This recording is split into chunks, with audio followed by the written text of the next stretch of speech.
पहले लेते हैं हम बेणेश्वर धाम। सबसे पहला संगम बेणेश्वर धाम। देखो ये पड़ता है नवाटपुरा, पूरा गांव का नाम ध्यान रखना। 2010 राजस्थान पुलिस में पूछा हुआ था कि नवाटपुरा में कौन सा त्रिवेणी संगम है, तो बेणेश्वर धाम। नवाटपुरा डूंगरपुर में पड़ता है। कहां पड़ता है? डूंगरपुर जिले में। यहां पे 3 नदियां आके मिलती है, त्रिवेणी संगम बनाती है।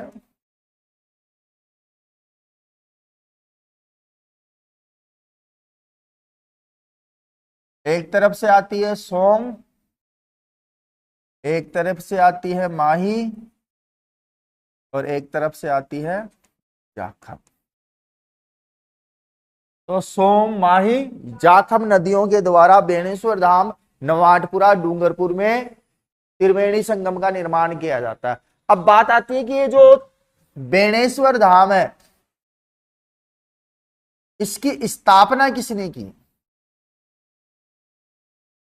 तो ध्यान रखना, संत मावजी के द्वारा स्थापित है। क्या है? संत मावजी के द्वारा। और इसी बेणेश्वर धाम को हम कहते हैं आदिवासियों का कुंभ। क्या बोलते हैं? आदिवासियों का कुंभ कहा गया है इसे, या इसी को हम बोल सकते हैं भीलों का कुंभ भी। क्या बोल सकते हैं? भीलों का।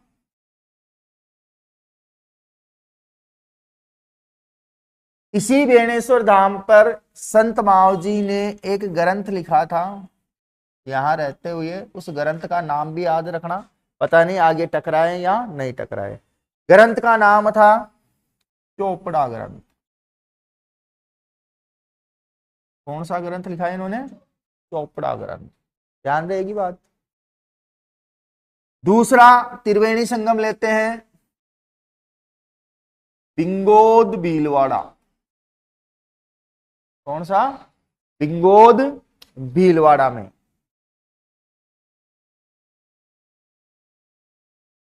यहां पे भी 3 नदियां आके मिलती है त्रिवेणी संगम के लिए।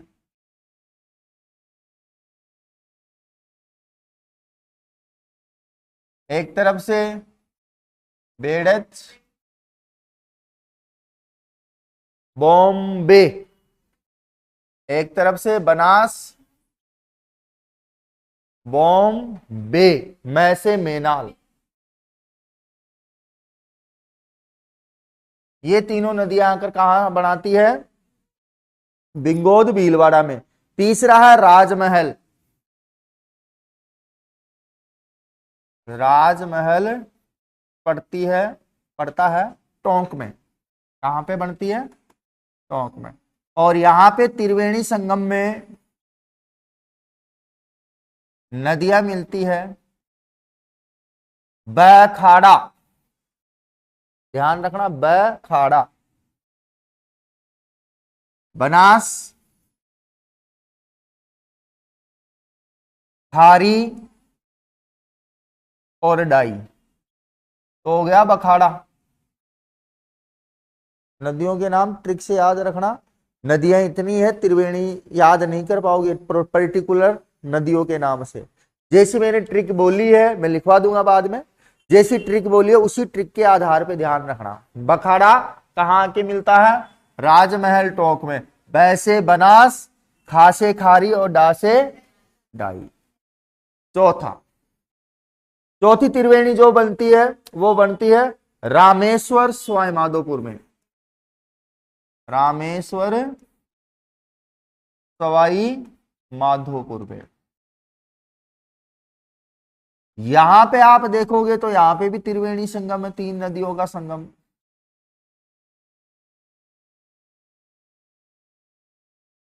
यहां पे ध्यान रखना, बच सी। क्या आएगा? बच सी। पैसे बनास, जैसे चंबल, और सी से सीप। तो क्या हो गया, बच सी। एक है आखिरी पांचवी, पांचवी बनती है देवधाम टोंक में। कहां बनती है, देवधाम टोंक जिले में। और यहां पे त्रिवेणी संगम में, कोई आवाज नहीं रही, यहां पे ब बा मा, कौन कौन सी, ब बा मा। वैसे बनास, वैसे क्या आई, बनास। बा से आएगी बांडी, क्या आएगी, और मास, ब बा मा से आएगी मासी, क्या आएगी, मासी। ये तीनों नदियां आकर यहां मिलती हैं। अब दोबारा देखो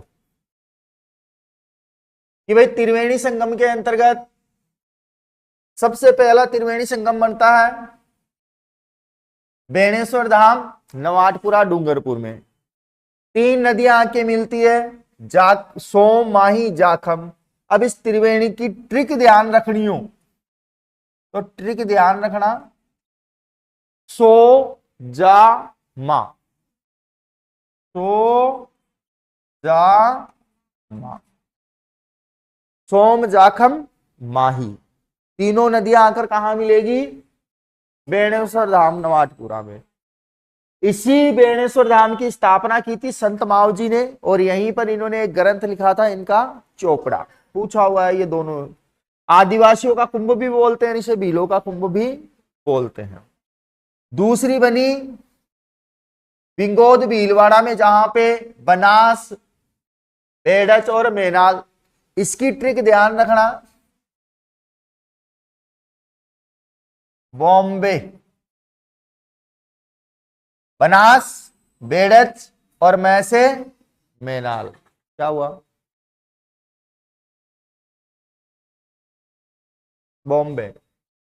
इसके बाद में राजमहल टोंक के अंतर्गत त्रिवेणी संगम बनता, ब नास खारी और डाई। तो इसकी ट्रिक हो जाएगी बखाड़ा, क्या हो जाएगा, बखाड़ा। वैसे बनास, खा से खारी और डा से डाई, शाबाश। चौथी मैंने बताई रामेश्वर सवाई माधोपुर में त्रिवेणी संगम बनता है, जिसमें बनास, चंबल और सीप मिलती है। और इसकी ट्रिक बेचसी नहीं बचसी, क्या हो जाएगा, बचसी। वैसे बनास, जैसे चंबल, सी से सीप। एक आखिरी त्रिवेणी बनती है देवधाम टोंक में, जहां पे बनास, सी और बाडी, ये तीनों आकर मिलती है। इसकी ट्रिक बना लो, बामा बोल दो या और क्या बोल सकते हो, ओबामा। ओबामा में ओ कहां से लाओगे, हैं, देखो इसकी ट्रिक ध्यान रखना, ब बा मा, बबामा, ध्यान रह जाएगी।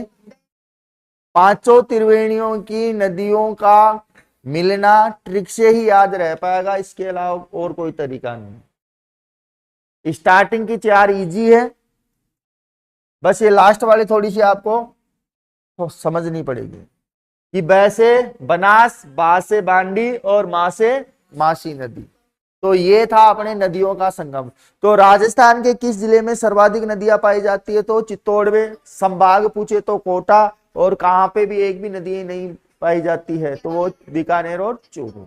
और बाकी पांच त्रिवेणियां मैंने आपको बता दी, जो काफी महत्वपूर्ण है और पूछी हुई भी है, ध्यान रखना। तो एक बार इनको कंप्लीट कर लो, फिर आगे बढ़ेंगे, आगे पर्टिकुलर नदियों का चैप्टर शुरू करेंगे।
हो गया।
बताओ।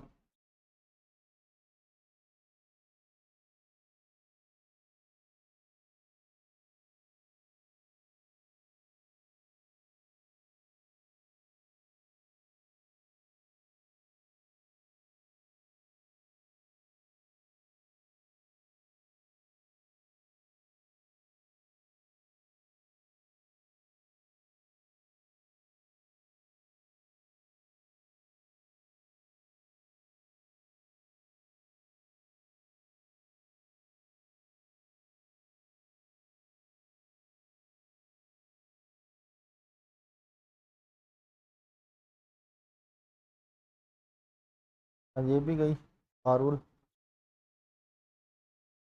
हाँ भाई 11-12 बजे के आसपास तो करते हैं ना, चौथ माता की पूजा वगैरह आ रही है। हाँ उसी समय होता है, सुबह सुबह कौन करता है। 11-12 बजे के आसपास पूछते हैं। नहीं अभी दिन के, रात के। हाँ तो वो सूरज दे के पानी चढ़ा के जल चढ़ा के तो 1 का ही टाइम हो जाता है, 11 से 1 के बीच का टाइम ही रहता है इसलिए।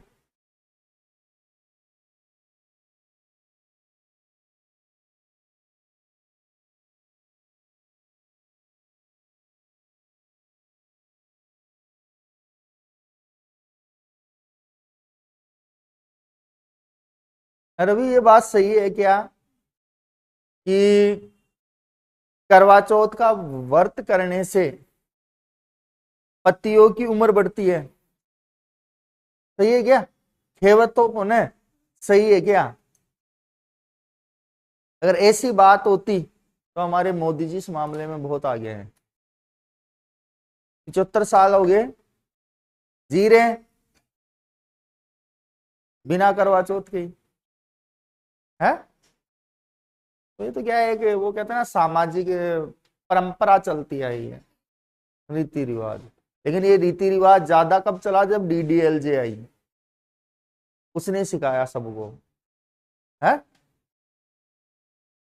हम इतना इतिहास पढ़ ली, इतिहास में कहीं करवा चौथ का नाम आया नहीं आया, नहीं आया। फिर अपने को गया, अपने को कौन से व्रत करने हैं।